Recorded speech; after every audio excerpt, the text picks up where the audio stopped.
takes great talent to unite the Israeli political spectrum behind Benjamin Netanyahu. The past year and a half or so have been probably the most divided. We've had the most divided politics in Israel in Israeli history. And yeah, it takes probably even greater talent to get anybody on this channel to side with Netanyahu on anything. But Karim Khan is a talented man.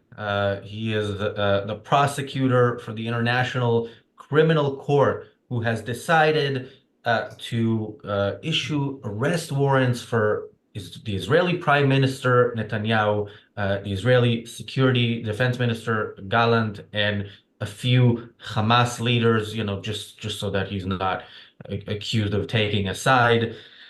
Yeah, that's what we're talking about today. I don't really, I mean, we'll have stuff to talk about, but I think this kind of is one of those situations that speaks for itself. You'd hope would hopefully maybe be the beginning of the end for this kangaroo court. I don't know if it will because we already see some people like France, siding with it. France is always on the right side of history, right? So there they are once again. But yeah, anyway, Michael, I'm joined by Michael and Jonathan. Michael, your initial thoughts on this arrest warrant? Yeah, I think it's black and white, like most of this stuff is, and smart people love to pretend there's gray and it's all in the details, and there's no details here, like in most things. I mean, it's the natural extension, and you'll maybe be a little surprised by this, but when Biden gets up there after some major anti-Semitic events and talks about combating both anti-Semitism and Islamophobia, and no one has any idea why he's talking about Islamophobia because all we're talking about is anti-Semitism, and yet there's this need. So that's the little midget, example of this absurdity that has gone on now at, as you call it, the kangaroo court. The court is clearly as corrupt as the United Nations, where Israel has more United Nations sanctions and acts against it than any other country in the entire world, including some of the best perpetrators of human suffering in the world, not the least of which, of course, is Iran. But this is absurd, and it is simply absurd. And you're right. The only answer is that everybody involved in the ICC needs to go. They need to change the name instead of to the International Criminal Court to the name International Court of Criminals. And we need to figure out who's funding this. And I hope the U.S. is not. I didn't get a chance to look this up, but this absolutely needs to go away. This is a disgrace. It's an abomination. History will look at this as it did on the Holocaust and say, what was the world doing? And the answer is the world is sitting here talking instead of actually getting rid of this monstrosity. Jonathan, a few months ago, you and I had a debate on an episode of the Daily Objective about should Netanyahu go immediately. So just before you take your turn, I want to clarify that me being on Netanyahu's side against a court that thinks Israel is like Hamas does not mean I've changed my mind on that. But I want it to be done by Israelis and not by people who would like to see Israel cease to exist. Jonathan. Of course. Yes. Thank you, Razi. Yeah, I'm bewildered by the fact that we are even sitting there giving them our, explanations of why we're doing whatever it is that we're doing in Gaza. Like we owe anyone an answer. Like these guys, like who the hell are they? Israel's responsibility is for their own citizens, not to explain itself to anyone who thinks whatever he thinks. They can all have their own court. I didn't see Hamas sending any delegations to defend themselves. What the hell do they care? It's really, absolutely, it is absurd. The absurdity is also that Israel plays a part. Why the hell are we giving them our sanction? This goes back to the idea of sanction of the victim. If the victim does not believe that it is a crime, what you're accusing him of, so there's nothing to discuss. They can say, They can have a panel, they can have a discussion, the Telegraph can write about it, and France can say things about it, but it's irrelevant. It's not a crime. We don't believe it's a crime. This whole notion of international laws in and of itself is invalid. And that's the way Israel should approach this. This is just an illegitimate, invalid discussion amongst people who does absolutely nothing productive in their lives. They're just, it's a waste of taxpayers' money, and it's immoral. They have no jurisdiction. There's no standing to any of the countries accusing Israel. They have zero standings as to what's happening here. Israel should not play a part in any of this. This is my problem is, it unites the Israelis because there's a narcissistic element to Israeli society that we want so much to be a part of this international sphere. We want to be in, they have something in Europe we want to also be a part of. We want to be a part of the Eurovision. We want to be, we're like Europe, but Europe is holding this trial. They're saying this is the continuation of the Nuremberg trials, and now we are having your prime minister on the defendant's bench. It's completely absurd, and we shouldn't have partaken in this circus. So I had my next point that I was going to bring up, but Akira stole it, so I might try him in the Ayn Rand Center UK court. But he did actually say it in a super chat, so he bought his way out of that court. Akira says Netanyahu's only crime is being a wimp. Yeah, if there's anything Netanyahu can be tried for, it would be in Israel, and it would be for not doing the one thing that the government needs to do, which is to protect its citizens. We'll go later through the charges against Netanyahu in this court, which are of course completely false, but should not be false. Like what they're accusing him of are the things he should have done as part of the war effort, like deprive the enemy of food that will give them the strength to keep fighting, for example. But yeah, this is really what's hard to fathom here is the fact that the West looks at this and thinks, yeah, this makes sense, as you mentioned, Jonathan. What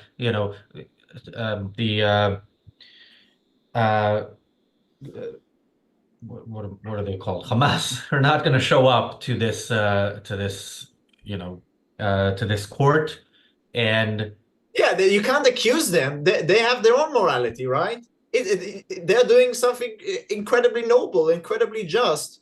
How could you even accuse them morally? Like, from their perspective, they are idealists. Why is Israel not like that? This is our sacred moral duty to defend our people. Why are we not exhibiting this mentality? In this case, Hamas is better because they see the evil in this circus, and we're not. Yeah, I agree, Michael. Look, I think we're sort of, I agree, beautifully put, Jonathan, and it is sanction of the victim, and Israel does it all the time, even showing up to the World Court to defend itself before, as Alan Dershowitz argued, is actually condoning that the World Court has an opinion on all this that's valid at all. And Israel loves, and Jews in general, sorry to be stereotypical, love the yeah but, and if we just do this, people will like us. Let's look at the bigger picture, though. We have a world where one of the worst people in the world, in terms of humanitarian record, from Iran is killed, and we have the United States standing together with all of the other completely corrupt, immoral, and frankly despicable countries of the world standing up and giving this guy a moment of silence, as if he were first of all, he wasn't elected, he was appointed. And even if he were even elected, which he wasn't, it wouldn't be a real election, because it's very simple. If you don't behave yourself in places like Russia and Iran and North Korea, you're dead. So it doesn't matter. But we're standing up there with all the other puppets. We, the US, is standing up there with all the other puppets and giving this guy a moment of silence. Now, the defenders of this, the idiotic defenders of this, say it's tradition for world leaders. It's also tradition that the world was flat, but we know that's not true anymore. We don't need to continue traditions that are despicable. We wouldn't have done it, presumably we wouldn't have done it for Adolf Hitler or for Osama bin Laden, but maybe we would have. And I'm not saying that to be facetious. If we're willing to stand up for a minute for this guy, this despicable person, why wouldn't we stand up for every other despicable person in the world? Why not? And this is all the same thing. It is mostly, in my opinion, there are a lot of bad people, there are always bad people. If the good people remain silent or collude, even if it's subtle collusion and it doesn't really matter, messaging, then we will continue to see evil and it will spread. When Putin finally dies, we'll probably stand up there for a minute and say he's a great guy, despite all the people he killed in the Ukraine. Yeah, we talked about this on the Daily Objective. I mean, the fact that this guy spent his life calling death to America and enacting on it to the extent that he could, and then when he dies, America offers condolences is really it's all inexplicable. I don't know if they understand what they are actually saying, and yeah, seeing the UN Security Council, you know, if they actually cared about the security of the world and world peace, this would be public enemy number 1, 2, or 3. I don't know. It's a close call, but certainly not people you would mourn when they die. But yeah, they mourn him when he dies, and the irony of this happening within 24 hours or so of Netanyahu being issued an arrest warrant for doing some half-assed measure to defend the people of Israel from the people that this Iranian dictator sends money to butcher Jews is really difficult to understand. Jonathan. I'm thinking what will be a good scene if we had this kind of court. I think what would be really great if the Western countries would do was to blame Israel for criminal malpractice in failing to protect its own citizens' life, and saying, Israel, what have you done? How could you have let this happen? How could you have let October 7th happen? And this is terrible, and I don't know if criminal arrest warrants are justified, but Michael, you know this from your field. When you do something as bad, you know, let alone kill one person, we're talking about 1,200 people and 250 taking hostage.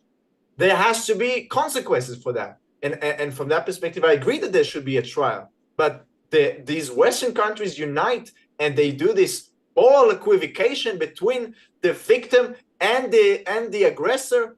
That is truly fantastic. Thank you, PC. First of all, thank you, PC, for the super chat at the end of the Daily Objective. It was right when we went off the air. I'll read it now. PC says, if Labor win, more mass migration and marches will come.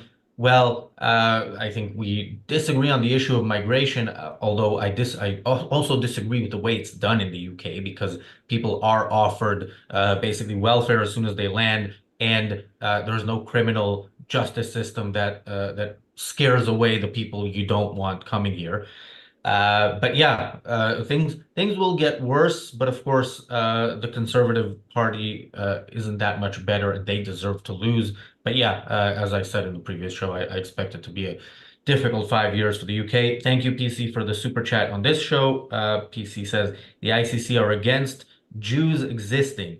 I mean, look, the way they are behaving, it is very much. I think they're generally anti-West. But yeah, it does seem that this is, you know, the idea of putting Netanyahu on trial and Hamas on trial for the same thing, knowing that only one side will show up. Yeah, it kind of, I think, reinforces the point you're making. Thank you, Mark, for the super chat. Michael. Yeah, I think what we're seeing here, and especially with France condoning this situation here, is a complete failure of Western leadership. I mean, again, as I said, there are a lot of bad people in the world. And what bad people mostly rely on is that the good people are too timid or too afraid or just too lazy to do their job and stand up to it. You know, there's the saying, of course, about all that evil needs to prosper is for good people to do nothing. And what you see in the world today is the good people who should be doing something, instead of doing something and standing up for this and really taking a stand, and not the gray zone, you know, the sort of Obama, everybody's pretty good and not everybody's perfect, so therefore nobody's really good. We're all kind of the same. We're not kind of the same.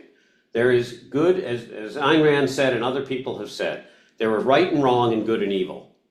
If your country is imperfect, it doesn't make it evil. Every country is imperfect. Every human situation is imperfect. We need to come out back to and remember what good means and what evil means. Good, in the Western definition, means the pursuit of life, liberty, and the pursuit of happiness. That's what good is. It means you, as a government, exist to protect your people. Now, I understand that governments have grown so big, including in the US, that mostly the government is there to protect itself. I'm not that naive. But remember where this came from. It came from the notion that we give up some of our rights as individuals in order for the government to protect us, as Jonathan and Razi have said.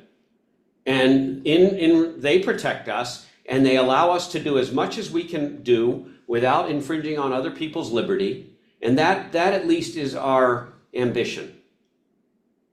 Now, only the Western countries have that now, okay? Japan, which adopted most of the Western values, has a good bit of that, but pretty much that exists in the United States, certainly in Israel to a large extent, and many of the Western European states and some of the Eastern Bloc European countries that are coming along. That's where it exists in the world. Pretty much every other government in the world exists for itself and for the people in the government. What is remarkable to me is that the West doesn't seem to want to admit that. And we need to start admitting that we have a form of government that actually takes care of its citizens in principle and more in practice than anyone else, and that the other governments do not do that, all the way up to the people that are autocracies and theocracies who only exist for the sake of the oligarchs and the people in control. We have lost Western leadership completely. Obama started it. We even had it with Bill Clinton to some extent. We had it with Ronald Reagan, of course. But Bill Clinton, who was a Democrat, was one of the better leaders around. And then we lost it. And Western Europe is pretty much doesn't want to get involved in anything. You can have subways bombed. You can have all sorts of terrorist events. And Western Europe just doesn't seem to care. And it is the fact that the French supported this is completely consistent with that. So I believe this entire situation between the UN, the ICC, and the governments is a complete failure of Western leadership. And until we change the leaders in these countries, until we vote out the people that are apologists and wimps, we will be stuck with this, and it's only going to get worse before it gets better. Jonathan. I would like to call, if anyone was hearing me in Israel, why bother now? Why bother with all these international? We want to keep the international laws. We want to fight the war according to all these rules. Our soldiers need to die so that we give the humanitarian aid. We make sure we don't bomb civilians. Why do we need to bother with all that if the excuse was to get legitimacy from the international community? And now they've tried us in their circus of a court. They decided we're guilty. They decided we're the same as Hamas. So why the hell are we bothering with this? Why our soldiers need to die? Why do we need to waste our time? We need to waste all these resources on honoring these international laws that are only there against us. Why do we bother with that? We have nothing to gain. And I would like to ask, to who is your allegiance? The state of Israel? To these international laws that don't care about you, or to your own citizens, to your own soldiers risking their lives out there now? Who it is that your job to defend? That is what I'd like to ask our government, but I won't get an answer.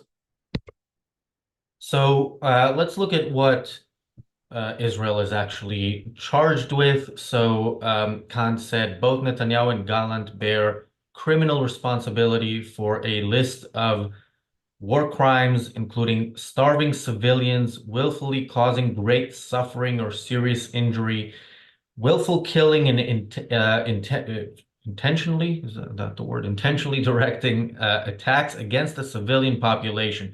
So some of this, I don't understand how it could be a war crime unless war in itself is a crime. I mean, willfully killing, yeah. First of all, killing is what war is about. That's why you don't want it generally to happen, and when it happens, you want it over as soon as possible. And yet, so much of the rest is, first of all, unfortunately, factually not true. That the fact that the claim that Israel is starving civilians while Israel is giving so much aid to its enemy and allowing others to give aid to its enemy, so factually not true. But if it were true, it would be a good thing.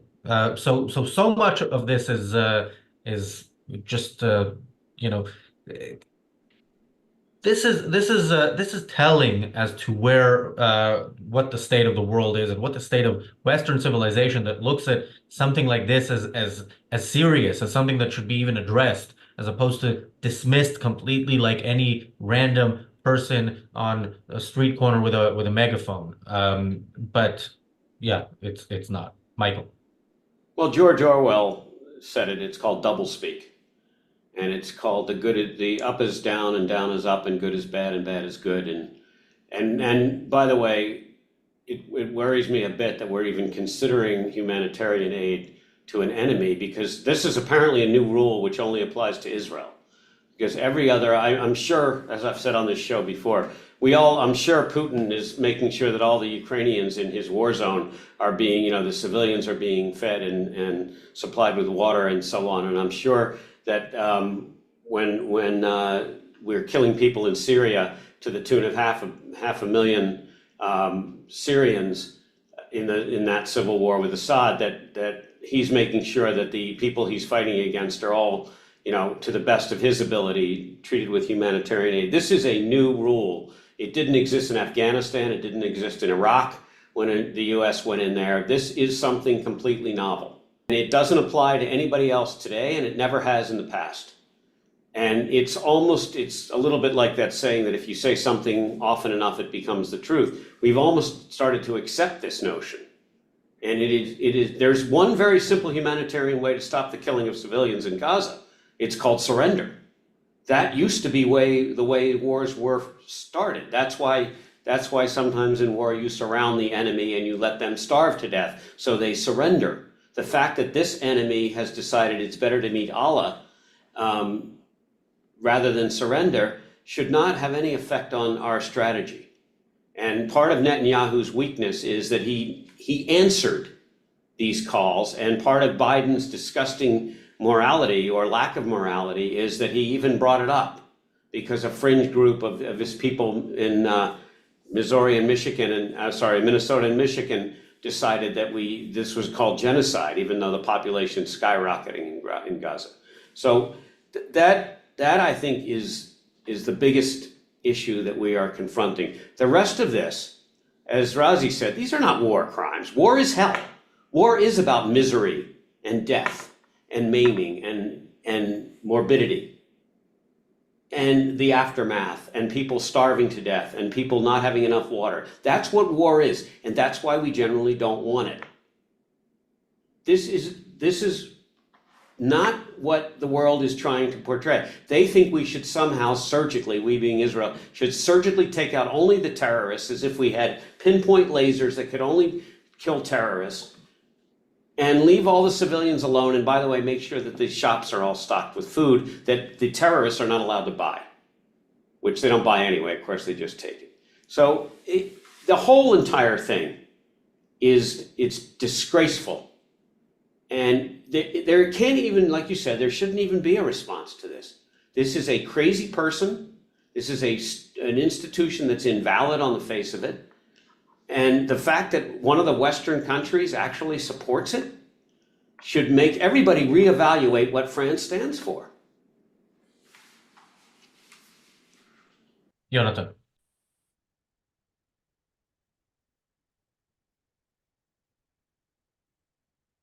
Can you hear me? Yeah, sorry. Very well said, Michael. Thank you for saying that. They divorce cause and effect. They want Israel to, from this one hand, they say Israel has a right to defend itself, right? But then they say that it's unallowed or disallowed to do what's required to defend itself. So they want Israel to magically defend itself without hurting these so-called innocent civilians. And the way we should treat it is as if a crazy person speaks to you. Crazy people, they don't believe in cause and effect. They think they can do magic and something can happen. That's how we should treat them. They don't see reality. They're not subscribed to the laws of reality. These people in the ICC who say these things, and these people all over the world, they're mental. And yeah, we have to stand up, stand on our moral backbone and say, yes, people are dying. Yes, they're starving. Good. That's what they deserve. They shouldn't have started the war with us. They shouldn't have raped our women and murder our Holocaust survivors. They shouldn't have done that. Those are the consequences. Tough luck. And yeah, some of these kids, you may say, Razi, yeah, they're innocent, but their fathers aren't innocent. Their fathers and mothers, they're not innocent. They brought them into this world.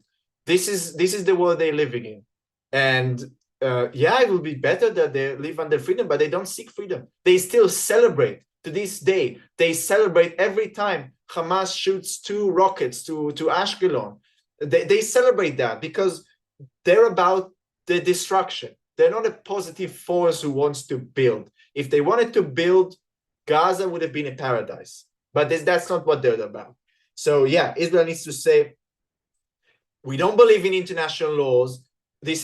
All of this is rubbish. We don't sign these treaties. You can go try us. You can do whatever you want. We have a duty. We have a commitment to the people of Israel. We fail them, and we'll do everything that's necessary to protect them and to make sure that this thing never happens again. That's what Israel should do. Yeah, I mean, so much of what is going on, and especially the way America is kind of endorsing its enemies, offering condolences and so on, reminiscent often of Atlas Shrugged, Ayn Rand's magnum opus, and the Atlas Shrugged book club for Ayn Rand Center UK members. The second session is right after this show in 30 minutes. If you're not a member, you can become a member on the website. There's a link pinned in the chat. You can become a YouTube member via YouTube, and then you have access to live streams and recordings of those sessions. I encourage people to sign up, especially if you haven't read it. It's the second session, but we're still talking about the first 11 pages. And yeah, it took us 94 sessions to get through the Fountainhead. This one will take longer. I want to get to what France said. Now, I am translating this from Hebrew into which it is translated, presumably from French. So excuse any bad translation, which apparently is what happened here. But the statement says, France supports the International Criminal Court, its independence, and its battle against avoiding punishment in any situation.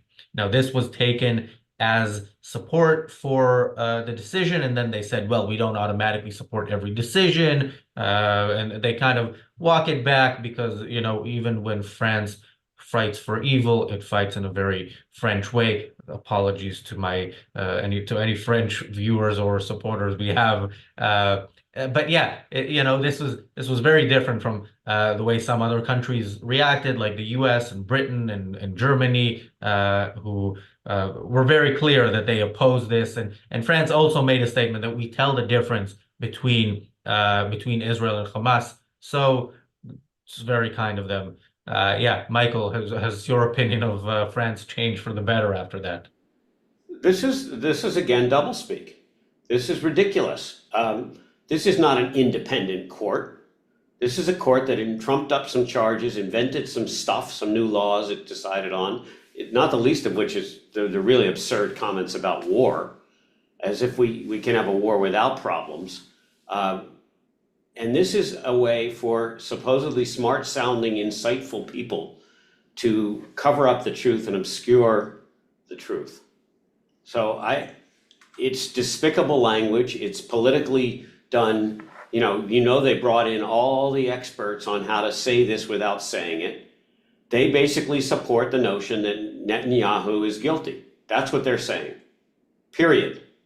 You don't support an institution that makes a decision like this and pretend that that institution is good.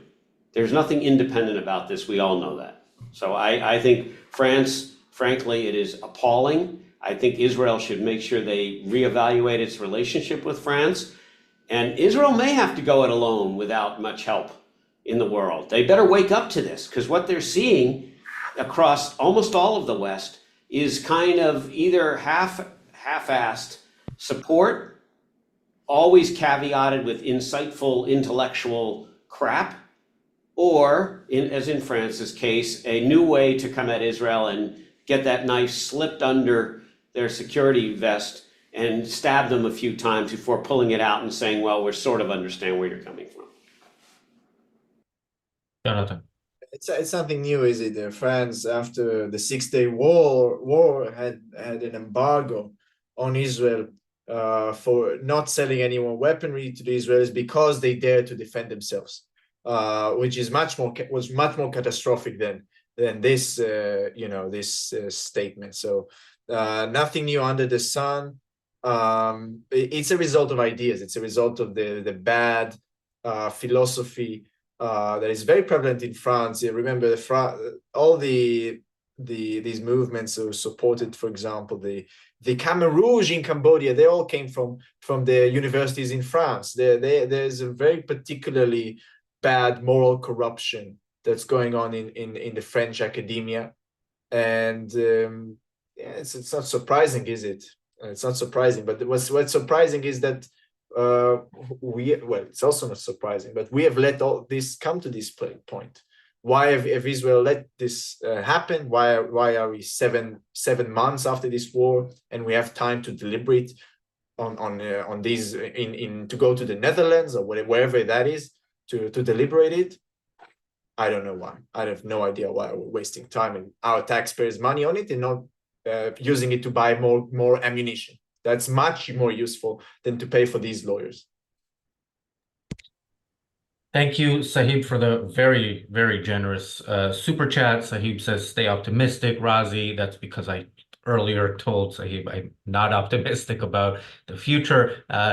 Super chats like that make me more optimistic because we are more able to do what we're trying to do. I think the distance is a long one to travel, but as long as we're not completely defeated, we will continue to fight against this. And yeah, I was talking to James Valiant on the Daily Objective, and I was wondering as well if things like like this decision to issue arrest warrants to Israel to Israel's leaders for defending their country, the decision to issue for the State Department to issue condolences to Iran for their horrible president dying, whether that actually can create some sort of movement of people saying not even fully understanding what it is that is the correct alternative, but saying how is this the right way to go about things, and maybe there is going to be some sort of counter reaction to just the really bad stuff that is happening in the West and is really accelerating since October 7th.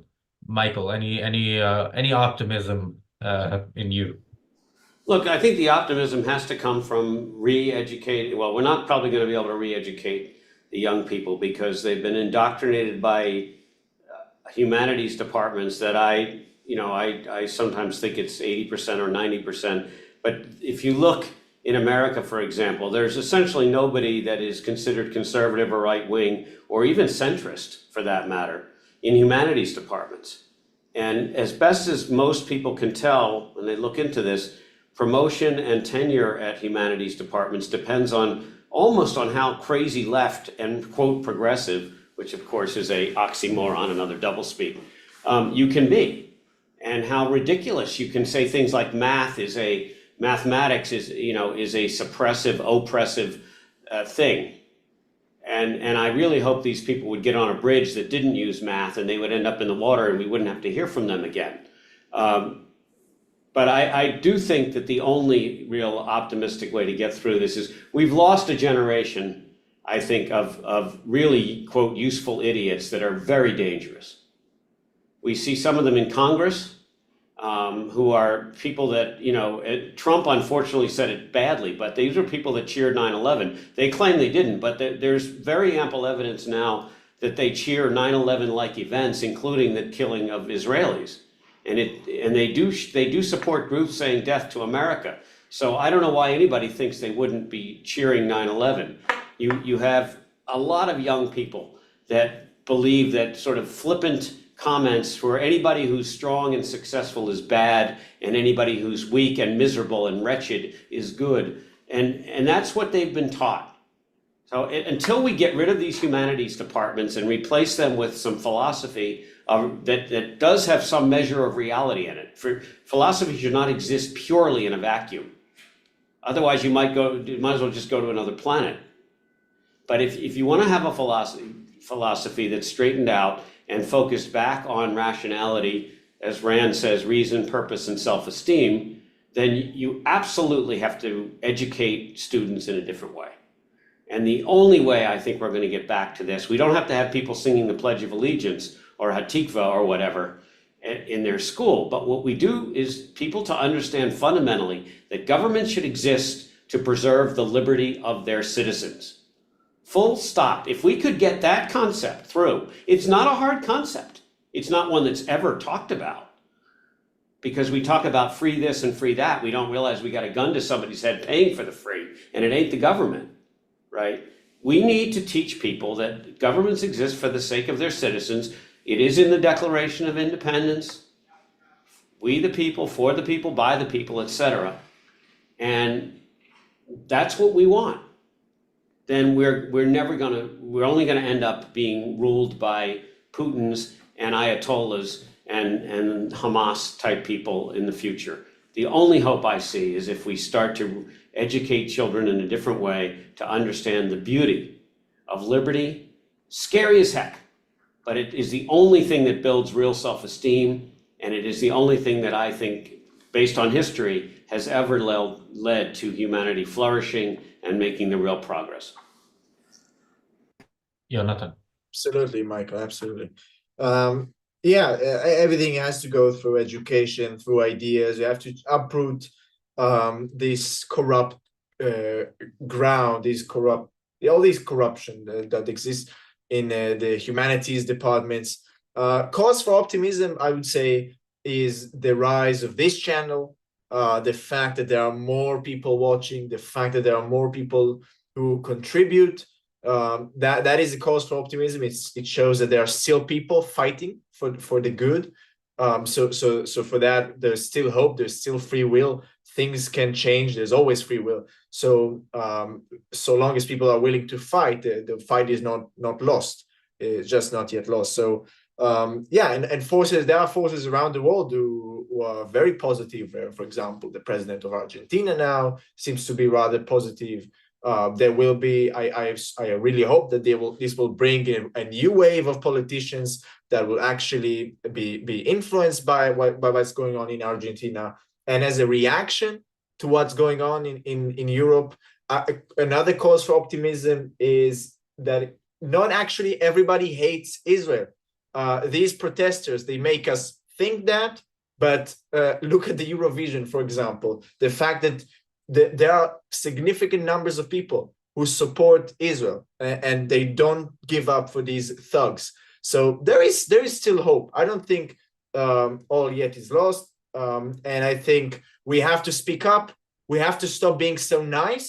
If somebody is saying evil stuff, put him on his place, say you're evil, you sympathize with the worst evil in the world, and give him the full moral condemnation that you can, in any place you are, at work, at academia, everywhere. You have to stand up for the good, because where there is no good, when there is no light, darkness prevails.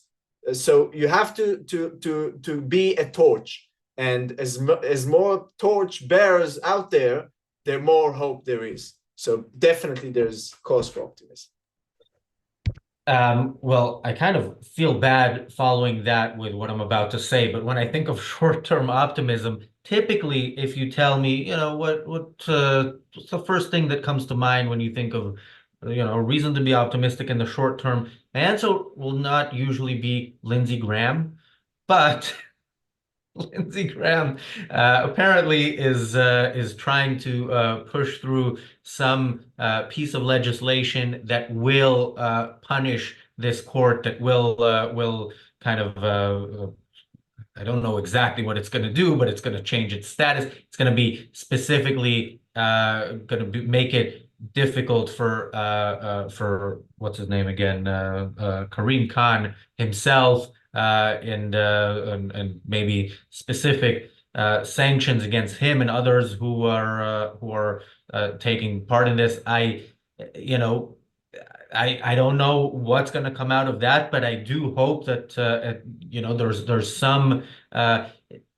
I actually don't know if what I would prefer here. Is it that they change their mind in the International Criminal Court, or that they stick to it, that they double down, and that they show the world who they are, and then the free countries can leave that court. That court can remain with Russia and Iran and France and all those lovely countries, and can try to find Netanyahu, and I'm sure they will try just as hard to find Sinwar. But yeah, I think that's it's a nice thing to see that some in America, there's some pushback in America, again, not from people who I would usually expect to be the beacons of reason, but yet they see something wrong here and they are correct in that. Michael. Look, I hope that you're right. I'm afraid that with our divided Congress and the lack of anybody having a backbone, this will be a lot more of Congress's yapping and talking and not getting anything done. I'm not optimistic that this, of course, it's the right thing to do. I don't even believe the U.S. actually abides by the International Criminal Court or believes that it has any standing, but we should really take care of this. We America. Have we America really ever sanctioned anyone into doing anything that we really wanted them to do or changing their behavior? We put sanctions on Putin and his oligarchs. We put sanctions on Iran. Of course, we paid Iran a lot of money at the same time, so it's a kind of stealing from Peter to pay Paul. But I don't know if these sanctions really have teeth. That said, I agree with you. It would be wonderful if the free countries of the world do leave the recognition of this. It comes back to leadership. I'm sorry to keep going back there, but until the United States, which is the leader of the free world, still leads, and I don't mean in the Obama method of leading from behind, which is of course an absurd notion in and of itself, never mind in a world that's this disparate. But we need to lead from the front, and we need to get up there and do what's right for change, and not cut it into little pieces and start with it's right except for the following 300 lawyered exceptions. I'm less optimistic that we're going to fix any of these institutions. An adjunct to that, Razi, I think, is the United Nations clearly no longer serves a purpose for the point of uniting nations or bringing light to the world. There may be parts of the UN that do good things. It is very clear that the UN and the UN Security Council and the General Assembly are not interested in a world that would be a better place for its citizenry. It's very clear, and it is a farce. And everyone with half a brain knows that it's a farce. And the same thing now that we know about the International Criminal Court. It's ridiculous. And if the world leaders, especially in America, want to restore any confidence in our institutions, they have got to start doing the right thing. I'll close by saying this is a global problem. This is a major problem with our institutions in general. We have lost credibility for almost every major institution in America over the last decade, starting, with failures of the Fed to allow the collapse and the mortgage debacle and the lack of regulation of banks, the mortgage-backed securities. We've lost confidence in the World Health Organization and the CDC and the NIH to guide us through a pandemic with a set of absurd things, never mind suppressing very reasonable and probably right, but certainly very reasonable hypotheses on origins and what measures actually took to control or admitting that we cannot control a respiratory virus, which we in medicine all know we cannot control a respiratory virus, all the way to the ridiculousness going on the college campuses where our institutions, starting with you're allowed to be anti-Semitic in the right context in front of the Congress. And we've lost confidence in our law enforcement agencies, and now we have lost confidence in the UN and the ICC. So about that last point of losing confidence in the UN, and you said earlier, what was it? It no longer serves its purpose. Did it ever serve its purpose? I mean, now I think it's kind of more, it's clearer, it's hard, it's more difficult to ignore. But No, it's a fair, I'm not that old that I don't know if it ever served a purpose. It did vote, although I'm sure regretting it, to give Israel a state. And of course, it left Israel to defend itself, which is really quite a sort of half-assed measure, again, very typical of anything good that the UN or lately even the US does, where it's kind of, you're giving a little, but you're going to be annihilated by 7 Arab armies tomorrow. But anyway, you can have the space for tonight. I think it's a fair point. I don't know if the UN ever did anything. I think it was a good notion. It was great advertisement for those who don't know any better, the United Nations. And then you, of course, build a Security Council that has Russia and China on it, whose entire existence is directly opposed to the free world, and call that the security group. And then, again, anybody thinking with a brain understands what a farce this all is. yeah, and of course the partition plan, which did give Israel, to give the Jews a state, gave them a much smaller, like a fraction of what was originally given by the League of Nations. So, but yeah, and yeah, I agree. I'm sure they regret it. Also, many current members were not members at the time. They would absolutely not vote for it today. There is no doubt about it. I think they voted. They officially have a Nakba Day thing, right? Some sort of ceremony. So, yeah, they openly, officially regret it. Just to add, Razi, sorry to belabor it, but one of the things that you're supposed to have in order to become a UN member is you're supposed to be a country dedicated to peace. That is in the charter, I believe, and I know for sure that that's been part of it. And one of the big questions everyone has is how they could even entertain discussing Palestine as a state when the discussion is following on one of the most despicable acts of terrorism/war that's been perpetrated since the Holocaust. And yet, despite the UN guidelines for what it takes to join, there's a discussion going on. And this is, again, the doublespeak and the hypocrisy that goes on. Yeah. I mean, they also have, all sorts of human rights commissions run by Iran, women's rights commissions run by Saudi Arabia. So yeah, they entertain a lot in that they're entertaining if you don't think about it too closely and see how actually depressing and evil it really is. Jonathan. I agree with Razi that it never served a more purpose. And it was also in the partition offer, it was never their land to give. They didn't own Israel. We don't need their permission to start our country there. They have zero sovereignty over there. So no, this whole idea is a moral abomination. And this building, which sits as prime real estate location, should be put to a much better use. a much better use. Even if why don't we the US? The US could solve all of its homeless problem by simply stuffing all these homeless people into the UN building, and that would be a much better usage of this real estate. Not that I think that should happen, but to give you a perspective of how useless this thing is, and Israel should not take part of it. Israel should withdraw, should not pay for them. Switzerland, I believe, was until 2003 not a member of the UN. Did anyone think that Switzerland is not a country? Did Switzerland have any issues with it? No, I don't think so. So we don't need anybody's permission. Israel is a moral state.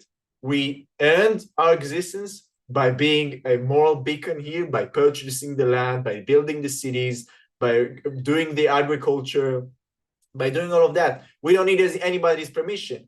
And our duty is to protect our citizens, and that should be the sole focus and the sole moral justification for the state of Israel. Not anybody else, not the international court, not the UN, not anyone, not this guy Karim. They can all go to hell. They can all stuff it. We don't care. We're here to stay. It's also optimistic, I guess. Yeah, Jonathan, I think if you move homeless people to the UN building, you will instantly increase the quality of humans that are there. Yeah, I don't know if that's going to happen. But anyway, yeah, I mean, this is a story that unfortunately is one of those many stories that I think we're gonna talk about some more, because it's not going away one way or the other. We talked about different ways that it could go, and I think that remains to be seen. And again, it could be in the next few days. We talked about how the most recent headline, so often we've seen in the past 7 months, the most recent headline changing policies of countries. Some aid workers die, countries all of a sudden are okay with UNRWA and start funding them again. Yeah, the latest headline really influences politicians who don't seem to have a backbone or any principles. So we will be talking about this some more. Any final thoughts on this, Michael? I think we've covered it. I hope that young people start to listen and think about the words that get thrown around so easily. I will close with one amusing thing, which I think some of you know on the call, but if you haven't, it's quite typical of what we hear today. So I think some Israelis were joking around and let out some message that helicopter was responsible for. There was the pilot from Israel that took out the president of Iran's helicopter. And this was reported in all seriousness, especially in France, that nobody bothered to check this. It just sounded really good. Now, of course, this is a play on helicopter. And in Hebrew, you often say helicopter because you don't pronounce the H's as strongly. But this is how ridiculous our, quote, news has become. And the fact is that it's almost as stupid, it's less disgraceful than what happened after the 500 people were killed at the Hamas-led hospital, and we could instantly count 500 bodies, and it was all Israel's fault. Of course, that became news immediately, even though it was completely wrong. But this is just further part and parcel, again, discrediting institutions. And I don't understand why these people think it's going to end up, because at some point, no one's going to believe anybody. Yeah, the way this helicopter thing came about, somebody said it as a joke somewhere. Hamas picked it up. Hamas people are like, look, the Jews are admitting it, and then it got picked up by serious news. Yeah, this is the world we're living in. Jonathan. I wish it was a helicopter. It would be much better than some coincidence. Much better. Yeah, the conclusion is Israel needs to fight for its moral justification. We must say this is right. Anybody who dies in Gaza is the Gazans' responsibility. They started this. We have to end it, and you can all go to hell. That should be the case. Unfortunately, it was not the case, and we're just making fun of ourselves by attending that circus, and we should withdraw from that. And for that matter, I'm pro going away from the United Nations and just finishing the war. That's what we should be focusing on. That should be the focus. Yeah. Where can people find you, Michael? Best is LinkedIn, Michael Kaufman, 2 Fs. Jonathan? Our viewers can find me on Substack, philosophyIneeded.com, link in the description. I'm Razi Ginzberg on X. Members and YouTube members, the Fountainhead, I'm used to it because it was 2 years in a row. The Atlas Shrugged Book Club, Session 2, still the first 11 pages, starts in 2 minutes. Thanks, guys, for joining me. Thanks, everybody, for watching. We're back tomorrow with the Daily Objective and the reality show. Thanks. Thank you very much.